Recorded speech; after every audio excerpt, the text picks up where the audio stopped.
தினமும் பசி இருக்கும். தேடல் என்பது உள்ளவரை வாழ்வில் ருசி இருக்கும். பாட போல தேடல் கூட ஒரு சுகமே. இசை பாடி வரும் இளம் காற்றுக்கு உருவமில்லை. காற்றலை இல்லை என்றால் ஒரு பாட்டொலி கேட்பதில்லை. ஒரு கானம் வருகையில் உள்ளம் கொள்ளை போகுதே.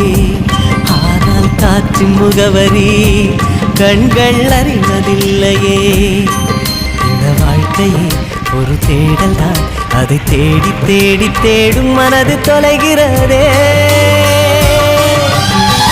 இசை பாடி வரும் இளம் காற்றுக்கு உருவமில்லை.